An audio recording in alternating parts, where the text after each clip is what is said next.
Hello, hello, and welcome to a Road to Vostok thing.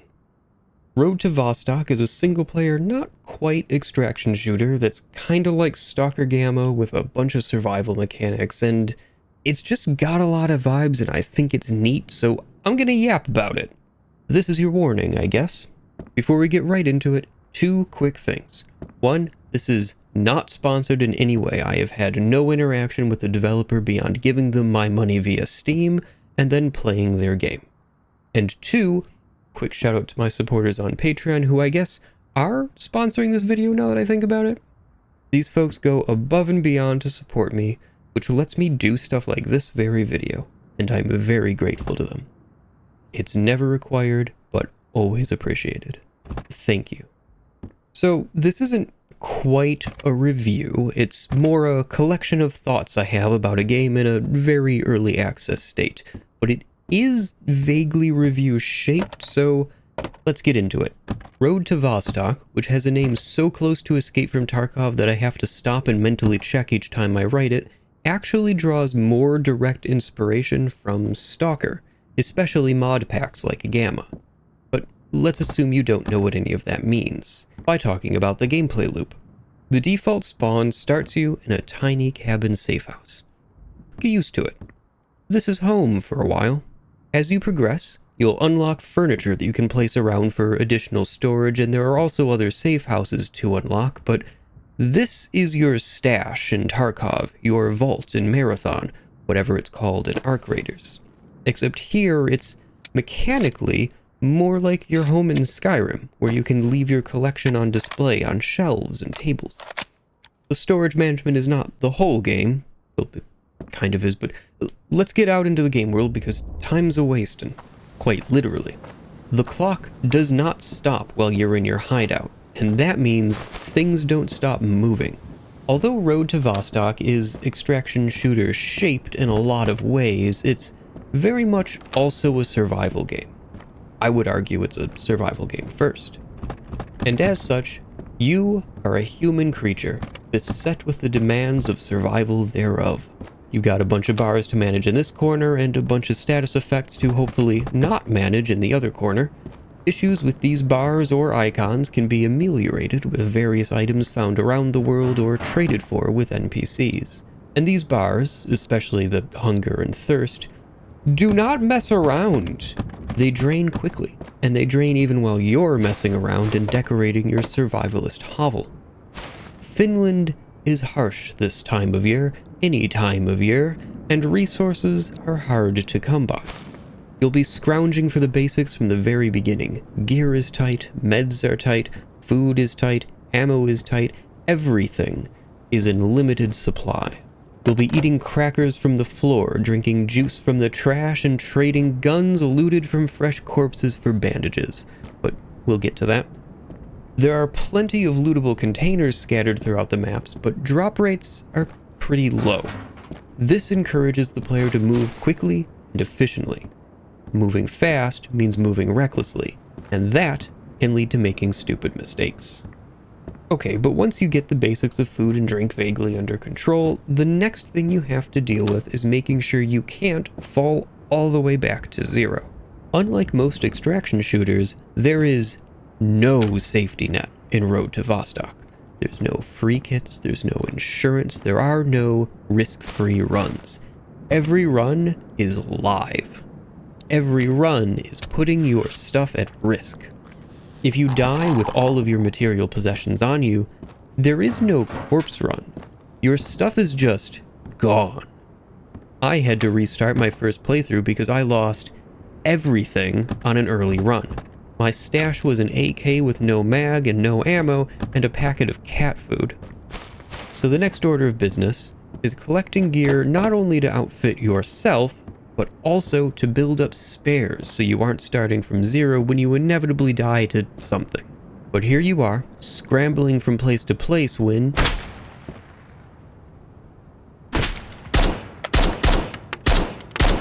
Yeah, it makes me jump most of the time too.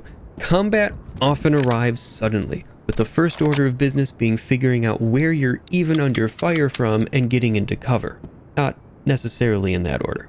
Enemies miss a lot of their shots, giving you an opportunity to react. But when they hit hard. And so do you. A single well-aimed shot is all you might need. The AI seems to have a number of personalities once they become aware of you. I've had them stay looking at me, break away to who knows where. I had one come right at me through a house like a heat seeker, and even one that was being a little rat in the corner. This leads to encounters with AI that play out differently every time. An enemy that seems to evaporate still feels like a clear and present threat while you work your way between the buildings. Sometimes you won't be sure if you landed a killing shot or if they just ran off around the corner to hide. And it takes sneaking up and confirming the body to know that they won't be shooting at you anymore. But okay, so you manage to get the basics of survival down and you build up some stores to fall back on. What now? Across the various maps in the game, there are traders out in the world, and you don't have a magical wallet of cash. In fact, you don't have cash at all. There is no currency in Road to Vostok except as an abstract representation of an item's value in barter. Because that's right, this is a barter economy. You have to load up with your wares, the things you're willing to give up, and carry them over to the trader that you want to buy stuff from. And their inventory rerolls every 10 minutes, so you never really know what they're gonna have. And then you have to trade your physical goods for their physical goods. I just find this really neat, how there very intentionally is not a common medium of exchange into which these goods can be transmuted for the sake of convenience. You gotta lug your crap to the trader, and you know what? You might die on the way there or the way back. There was one run where I made a trip to the trader and big old dummy me thought this was a relatively safe zone, opened the door real proud, bullet to the chest. I got out, but it was real messy. But I did not get out with much, because let me tell you, the barter values are brutal. Because here's the next system to layer in. The traders have tasks for you. Hopefully there's more variety to be had down the line, but as of right now, the only tasks are gathering various bits of loot and handing them to the NPC. I like these, they reinforce the core loop of the game really well, but it would be cool to be able to pick up bounties, or maybe delivering orders could be neat. Anyway, you get some rewards for completing these tasks, but you also reduce the vendor's upcharge. You do a little something for them, and they give you better deals in barter. And you'll want those better trades, especially when you start going to later traders that stock meds or ammo or other specific categories rather than the generalist's random smattering of mostly garbage. And that's where I started a new section in my script which I named I'm a Fraud. I have a bunch of thoughts about this game, but I have no idea how to stitch them together into a nice little narrative from here, so I'm just gonna yap them at you, okay? We're doing it live. Kinda. This isn't live at all. One key mechanic that I didn't touch on at all until now is that the world resets every time you load into it. There are static bodies that I feel like should really be randomized, and the houses are all the same each run, but the loot gets re-rolled, enemy spawns change, doors are in different states, the trader's wares get re-rolled, but there's also a 10-minute timer on that anyway. The game pushes you into a pattern of quick and efficient scavenging that, once you figure out the right pace for the game, will net you a lot of the stuff necessary for survival actually pretty quickly. The real progression is through vendor tasks and bartering your loot for the specific things you want. Not all gun sites work on all guns, certain meds are hard if not basically impossible to find as loot, and bartering is how you'll fill those kinds of gaps as you progress through the game. Audio! I think this game sounds pretty great. I would love for enemy footsteps to be actually pretty significantly louder. Right now I feel like I'm missing that feeling of tracking someone's movements while trying to outmaneuver them. But other than that, I think the game sounds great. There's a ton of ambience that really fills the space, and the occlusion when you enter a building is an excellent touch. I see the trick you're doing to make it happen, Dev, but I do appreciate it. If you're here from my Vintage Story channel, then you'll know I like rain, and I'm happy to report that the rain in Vostok is very good. But the thunder, these long rolling waves of thunder, oh, the thunderstorms in this game are glorious. Needs more lightning though. I'm guessing that's not in yet because needs to be there. Also, I think the weather audio player is aligned to the player camera, not the world, so the thunder turns with you. Hopefully that gets fixed too. But here, I'll let the game speak for itself for a while. Don't worry, no gunshot jump scare, I promise.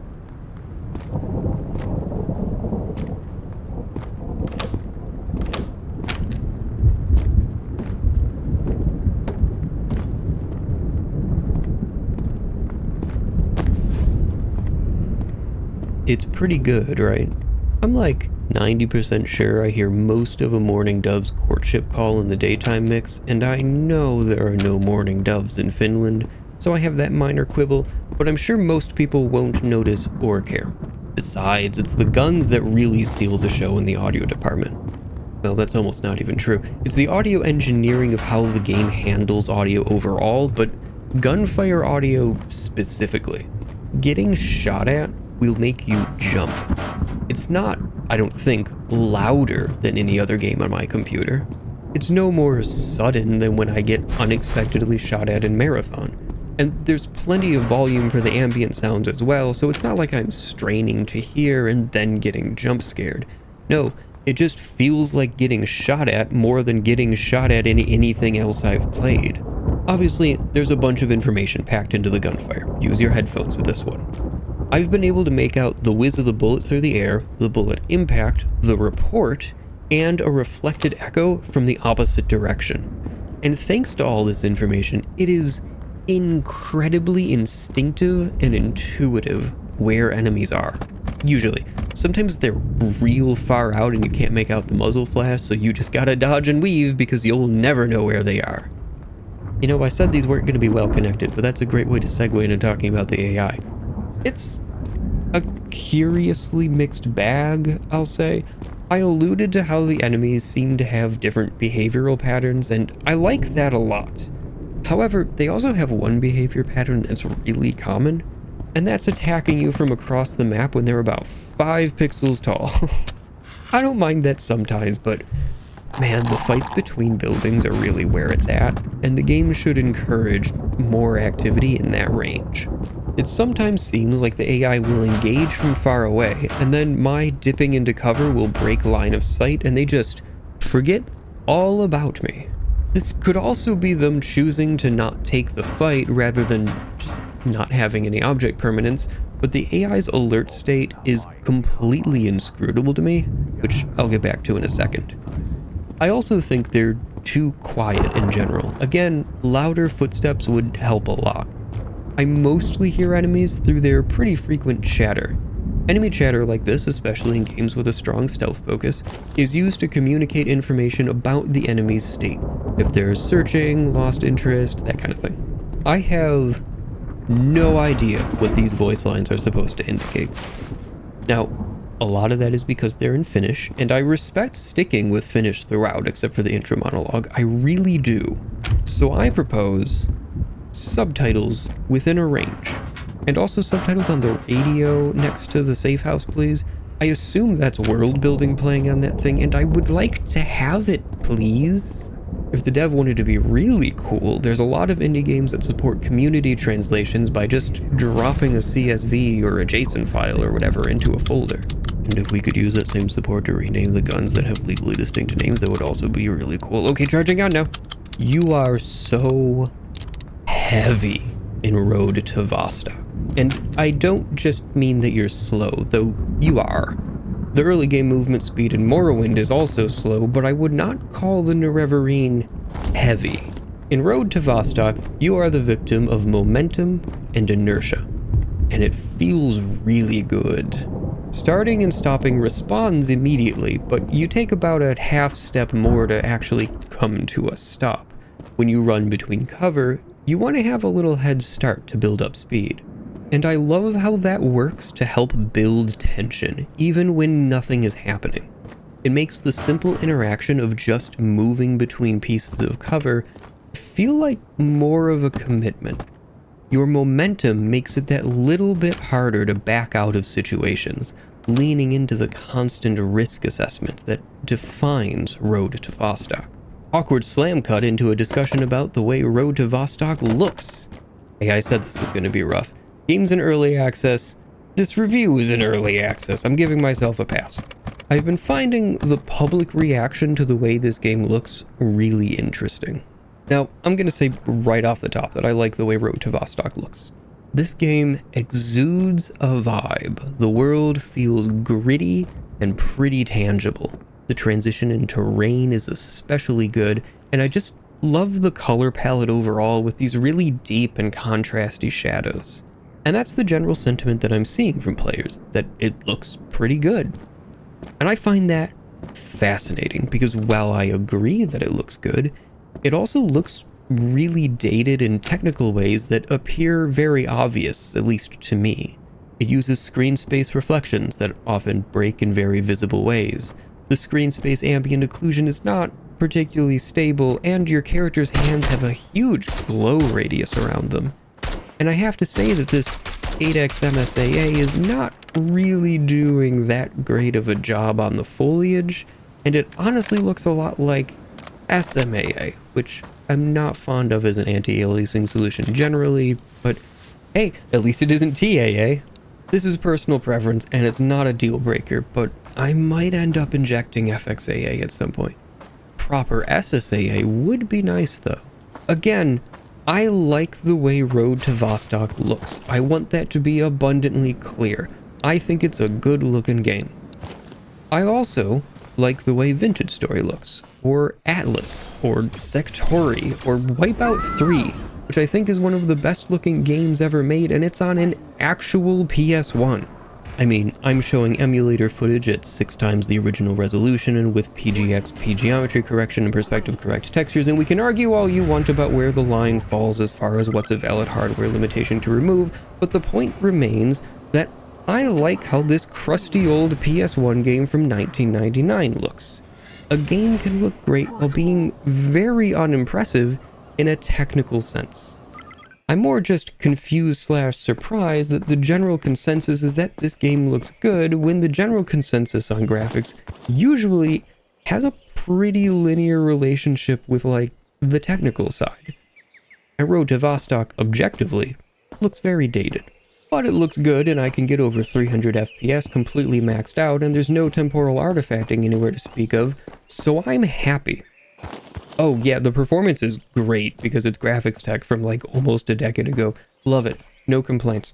Also, it's in Godot, which is pretty crazy to people who remember where Godot was as an engine back when Unity took an enormous self-inflicted L in their licensing structure a few years ago. Remember that? Alright, that seemed like a pretty wild tangent, so it's probably about time I start wrapping things up. I do actually have some constructive criticism about the game, and I'll flash that on screen like it's a funny meme, but other than more content, which is coming, the fixes and tweaks I'm looking for are fairly minor things. The game as it stands is a fun time. It's very obviously early, the content is admittedly pretty thin at the moment, but things are bound to change, and there's a lot of really cool ideas already here in Road to Vostok. It is currently, as of posting this video, 25% off on Steam for roughly a week, and there's a free demo.